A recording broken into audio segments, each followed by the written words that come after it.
Wayne bamuyambisa kulya sente abafunye ba MPs ne ba chairman ba Yosef5 away from NRM. The argument was if we sponsor candidates in NRM, Museveni abafuga mu movement caucus. Katutekawo nupu kibina cyane. Ndagidde ono musajja nga tutobutabo. Nebo linye wange musajja gwe. Mukazi wajja kufuuka na mwandu abana bajja kufuuka bamuleko. Ateze sogera kigambo n'enkimenyawo. Talidde mukulinya wange. Omugobedde ku radio. A public etegeera ate kati mugobye eki. Bategedde nalibwe yakola. Ne nalibwe akoze. Bulijjo bwabadde akola. Asabotaging programs. He said, "Uncle, I've told you ring me." Nendo omuntu wangu mbadde ngambi. Agende mu bookshop akakatabo kena wandiise. Kubanga the vehicle is my book, my library. Obutabatambula nabo. How damaging this man is. How sabotaging this man. Wadunga mbolinti. Akati nkugamba. Bobi Wine is opponent wa Museveni. Bobi Wine tajanga kukusula Museveni. Bobi Wine yajja to help them create an alternative party ng'omusajja bw'abeera n'amakage n'aganti akantekeko amakago omukyalo omulala. Badde ombuuza nti nupu yaani. Nupu ya gavumenti. Nupu kibiina kya gavumenti kyenaalemu. I'm telling you. Era sigaka akatabo kaleze nokulaga nupu formation. Nupu ya gavumenti. Ate Bobi Wine yagifuna. Ate Bobi Wine bagimuwa. His assignment kuba nongeza babaka. Era buli yakuvuma Bobi Wine namukulisaizi ayina ebintu bibiri. Buli avuma Bobi Wine ayina aligirite conscious. Is a suspect that he supports Bobi Wine. Naye ate ndesibwe enkola. Omwana afana kitaawe tebamuteeka mu DNA. You cannot tell Museveni nti Bobi Wine omolo. Sisobola. Kibola mwana ngene mugango besa singa bakujjeeko. Babala mwa milioni 5. Family yafe kuli bwa milioni 5 singa bala mugwe nakukwata ko gwe ne mugamba mu trading we 100 horses. Bo milioni 5 ngate muzimpangako. Ninja mwase sasa y'omwana. Anti bali bagala bamuyambisa kana kafekete kabukedde kakube. Mutani wa mirundi ayogedde ebyama ngene bwapenda kasibya nako nali kasabudde nyondo mutwa akafekete kabukedde nze nsaga. Kakati Bobi Wine tabangako. What we need, Museveni kyayina tukolera. We have a situation which is unique. Is only in Uganda, where in the last 35 years we have not produced a credible opponent of Museveni. The rest are fake. Basically, he was playing the same opponent. Kena nenda basimogere mutuze nkungana za opposition. Do you have an opposition in Uganda? Mirundi gwe bintu bulaba bulala. Tewali opposition. Ulinga likukizinga ekirala bana Uganda kubate. Besigye naye abadde waabwe. Ne bamugamba abesigye kati goyina amanyi mangi. Museveni tumulidde nnyo. Look what this woman, the most stupid minister in Museveni's government is Gitutu, the Minister of Energy. Yaleta wakabala kamutibo Museveni akagoba. Naleka olutwama. Kati twama contract ya weddeko yo mukazi aweza email ngere gibaleta ku platform ya. Mulabo bosiru bw'omukazi oyo. Milioni 4 eby'amasanyalaze bikulemye $400 million. Okusasanya amasanyalaze mu ggwanga n'oyo naye bamulonde. Banaye mutuyambe sani koliko mamudusuku. Mutuyambe. That woman should be a counselor in the district, not a gund. Kubata tegeera. Awereza email. Tulfama takizi bakulinya wano. Contract ya weddeko. Bwaleta akakola kamutibwa kakola. Museveni yakagana. Okay. Success ya Museveni kubanti mu myaka gino gyabaddewo te produce opposition candidate n'enkubuuza nti Bobi Wine. Waabwe. Besigye waabwe. Abumpulidde mabike ng'ayogera. Akakiko akabya kulonda. Oyo yali mu deep block. Yali ageze wa Besigye wa gundi mpoketta. Chameleon. Oyo mabike.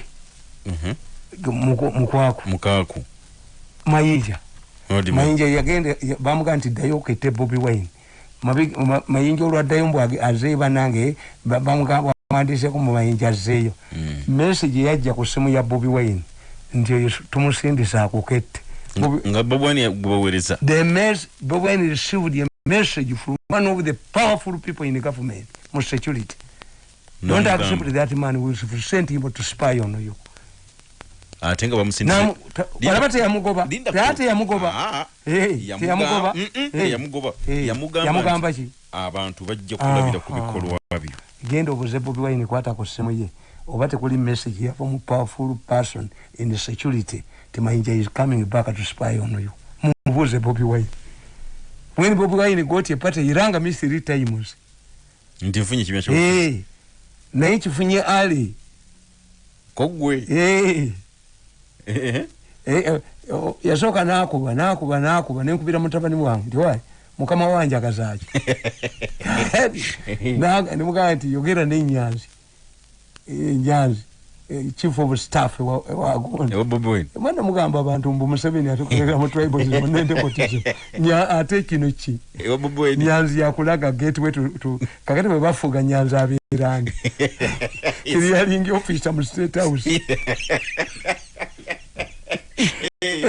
Yesali Nyanzi yesali yankubira ku 3 nankubira ku 4 nankubira ku kakati edobozi nirijja ku mukaga nenditeeka mu kyuma kyange ekyuma ne kigamba number yes voice no ninga Bobi Wine yayogera kiranga minde money timfunyi yakuba emirundi eki ena to inform that he had acquired a political party wamukwata nga nange nakitegedde how could Nope I told you and nobody can deny it.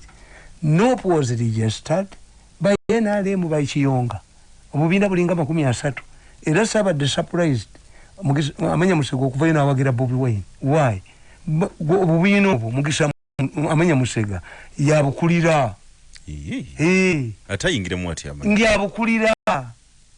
Patron wabwe Rugunda babuteekawo tindi case ngebibinene biganyo kutuzanyira game abebweru tubalaga nti nga mu butu bwe yakola yateekawo 10 bamugamba okukola multi party obubino bukiyonka yabuteekawo era kana akabiina ako kanu bakateekawo to hoodwink UPC fellows nabaga nti oyo musajja Kibalama yali driver wa Muwanga mweyite 3 abayekera bakuba olubiri ebyokulwanyisa ebyali bivudde mu Libya babisumulya ku kisawe kyewangulukuku Landing News kati Muwanga tewaliwo communication Muwanga avente bayingira Kampala atuke na jana nkumbi nga basajja ba Kayira bali awo batuka Kayira yadduka no kuva kusawa nga 3 erubaga ngeri omuzinga okukuba mu lubiri era kye bakola mu lubiri awo kali ali nsubuga n'abaga nti baga nti tubadde tukubira abeerubaga essimu naye receiver nge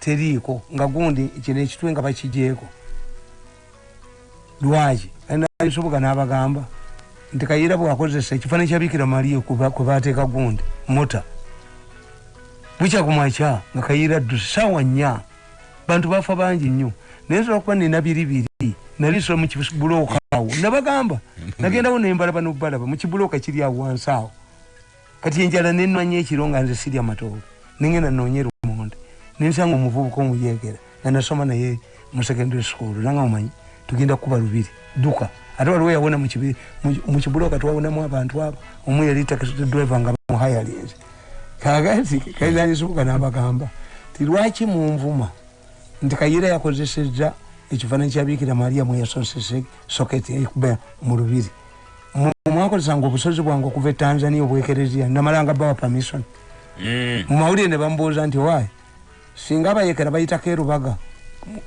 nsubu yabagamba Kayira naayita erubaga ewange ngadduka muwa ku lwendo lw'amazzi nsubuga ne bateekawo program ng'eriko Mugwisa yaliko ani oba n'otayinaani ku Uganda television ng'efuma kalidinaali buli ssaawa 3 obote n'agijjako kakati oyo Kibalama bw'atunuulira abayekera nga bali mu ngoye balina emmundu balina ki yaweta emmotoka ennajja nankumbi mu ngeri ya njawulo nnyo okuzza Muwanga Entebbe era Muwanga rewarded Kibalama by taking him to Germany to study defensive driving akabiina ka Kibalama ka Paulo Muwanga mu group yeremu ka UPC bano bebakateeka munti if you want to use this to hoodwink UPC kati how did Nope came in the hands of Bobi Wine kubanga ekibiina kya People Power oyo omwana Balamu oyo naye Balamu aliwoza bingi oyo nga kuba bali tebalabwa Balamu abamukozesa tebalabwa tobalabako very smart guys balinga kapabwetire mmese kusuuka enjeru neekumbako omusayi you cannot understand tekapetire mmese ku buliribu bano tebalabwa fe tubalaba fe kandi tubatunulira bwetu ate nze bantya nnyo notta mirundi n'envunyu ogisasulira ate nze tebanziika ne munzita mmwe omulambo tebaguziika n'envunyu yonna nyobo n'envunyu mujye musasula nti okere myanda aidai nti I'm buried musigalawo ate omufu ayogera andi nkubuulidde gwe naye ndi muntu gwe bontunulya mu human being oliki kakati akabiina ka Nuup there was no way Nuup could enter into Bobi Wine hands or pocket. Why? These were registered parties. Nayeraba Chibalamo a delegates conference. Do you know how it means to call it a delegates conference of a party? The secretary general must accept. Party yali sidise banga ne banga. Kakati ne bajiita ne balanga mu New Vision gazette nti amawulire bagayita gazette. Gazette kiwandiiko gondi kibasookerako abaganda okutegeera nti ekintu ekyamaanyi bakiteeka mu gazette. Olupapula olwasooka mu Uganda baluyita Mengo Notice ye gazette y'Emmengo 1996 Mengo Notice. Kyova olaba ng'empapula z'amawulire zonna ez'edda zaabeerangako registered at the post office as a newspaper. Why? Yali official transporter of newspapers. Nina kati nchabire ba. Kakati empapula za Uganda tekuliko emabega wonna olupapula lw'amawulire oluyina value lubeerako ABC, the Audit Bureau of Circulation. Olupapula lw'amawulire kati zino ziri empapula z'amawulire. If you send newspaper to the back without ABC, it's not a newspaper. Ebayambye ki? Anti newspaper ekugenda okutuuka member circulation, Bureau of Circulation, okubanga ekuba 500,000. Zino zamu za mutwalo gumu. Fake. Wantelierina. Fake. Zino fake. Zino empapula zamu fake. Zikangamu. I have more following on social media than all your newspapers and radio stations combined. A single man. That's why they are panicking.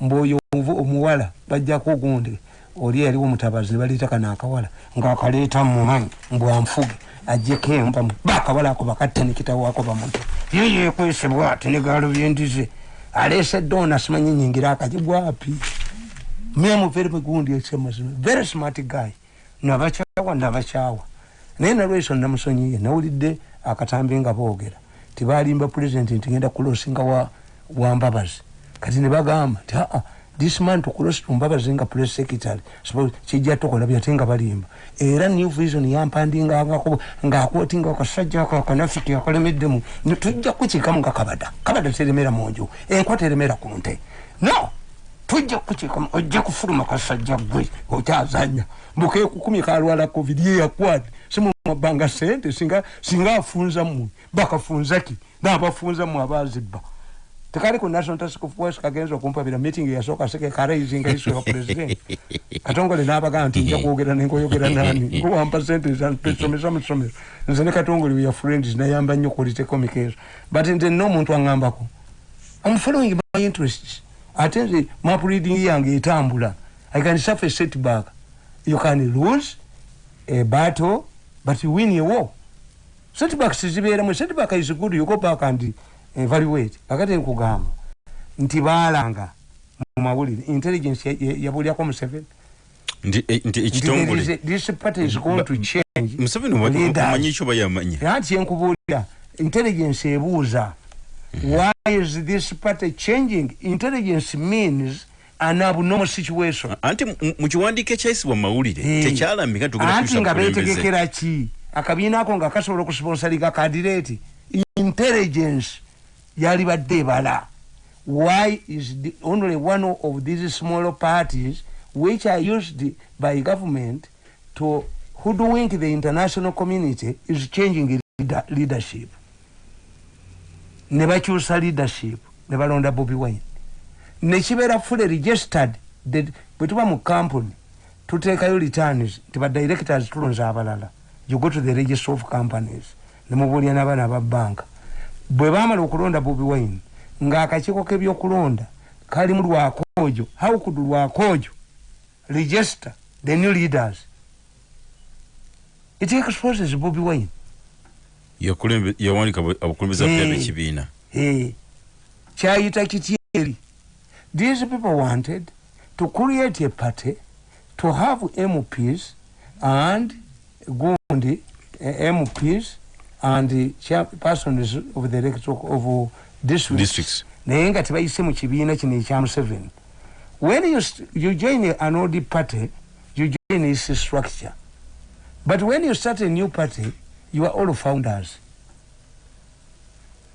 Wawulirayo bwebamala omusajja bwamala obasinga mu kooti Bobi Wine n'abasinga buno obuvuko obubiri obumye nnyo akabbye nnyo obubbi akalagira abalamuzi baddamu obalagire kali musango gwa hamu nenkakuba ku video nenkakwata kasirika kabulanga eziku the arrogant boy disappeared like a gonoli limu ba mukube ku gondi zonna mu maleo nadduka ne bugenda mu kooti mbu bwapiringe bwakubira omulamuzi essimu ne bumugamba mbu president alagidde omulamuzi n'agamba yakolako mwena alema oyo omulamuzi yagusala oyo kati apiru yabwe etambula kakati eno gurupu ya birungi ate nejja ti Bobi Wine gwe mwaleeta okuvuga abantu batwala ku ssomero ng'atandise okubakiisinga ng'abafungula Bobi Wine ng'afuumudde enfuufu abange mwamuleetera Besigye najja n'engalabiye n'agamba nti nkomawo olwo yeripye ku gundi asindika Besigye nti bannange Bobi Wine ng'ayise we yandikomye avudde wambwa wayotera ku kyoto ky'omuganda kati agenze Bobi Wine ng'alaluse gundi naga ono ani Sula Nonde ti Bobi Wine bwe bamutta abantu badda ku ye Sula Nonde tumukunde naga nti ebyabajeno ebyobufuzi mbirekere bajenozi ate ng'okubeera ate omuserikale amala kulitayalinga mu maje. What type of brain is this? But today Bobi Wine yabateekamu ekiddukano ba kakati bwagende Kayunga nali mukubidde esimu ne mugandi wayi nze nga gendina miso geina bwoda ge Kayunga ngoyinza obutavaayo n'agenda neddalulye ba esosi yamuyita ku mutwe naye nga bano bamaze okupoisonisinga waters in their newspapers on the social media, their so-called bloggers were creating an impression that it was Afende Muhwezi who was after Bobi Wine. Nabuno popular bwabwe nga kibulimu obwo popular nga obwo bwola bwo busimanyi gundi bwino bwabwe. These are their newspapers bwo busoma omanyi bano ba intelligence bote bamanyi you must get Bukedde is more dangerous. Bukedde olwa omuziza muzata twategedde motoka z'ekibuli okimanyi ekyo tamanyi nti muzata okimanyi akasajja ka Bukedde kadde kakuba nti bannange bakayinye obugagga bwa muzata ekiyumba ky'enkoko kabula namugamba ekiyumba kyambizi akanafiki ako katoyi bapamu bupambi baleeta mu Bukedde ne bapamu ne kakuba bali tekayina mayindi yako kakati the issue is mumweretere ebizibu nabaga nti Bukedde ajja baleetera ebizibu. If these prominent people Kalisa dies and Muzata dies nemutandika okuzanyira mwani oba yafudde covid oba teyafudde tomorrow ne mufune emmotoka 11 kitegeeza ki the other people maybe they had factions in Kibuli. One was opposed to the vehicles who were eliminated. Kate sobu mwasanga temulina bayina magazi wanu nyezo kikutuzaako ne Kibuli nadduka. Which one comes first? You follow the sequence. Two prominent people olowooza Muzata singa motoka ezo zizi teyalifunyeko. It seems this is the battle between the widow. The widow, Muzata's widow is insisting, although my husband is dead, but he had a vehicle. He was olowooza motoka nga zizi ekibuli Muzata teyalifunye. Mwogezi. Yes. Kakati kitegeeza nti Bukedde was covering something immediately. Well, did we know that Kibuli was going to get vehicles? Kikutegeeza tinaaba ekibuli abatwalanga Bobi Wine baali tebaagala Bobi Wine baali bateka 7 emmotoka bwezi oba tezijja munnaffe kakati gwe nga bakubira tear gas wa ekibuli. No, when you find somebody bending scanning tukita tutya scanning garbage tukita tutya tine kigambo ekirungi when somebody is scanning but not scanning, it's not far from there, the pronunciation. Kakati bwolaba ng'omuntu ng'ayimiridde ng'ayina kyanoonya mu ssubi bw'atakubuulira kyanoonya naawe tokutama kuba bw'akutamuluka okutama kati kandi Bobi Wine venture into Kibuli asobola okuddayo Bobi Wine bamubanjirako eri mu tradition yaffe lwala agenda nakuba abaana n'aboonoona nebikene n'endosemi naye ate bwe mumusamira takwata byeyayonoona bakubanjirako Bobi Wine lwala yali amubanjirako bwagenda ekibuli bwe yeeraata bamutunulidde bwe bati bamasheeke tebamala namubuuza gw'alinaanya ejeneza wafunye wuzu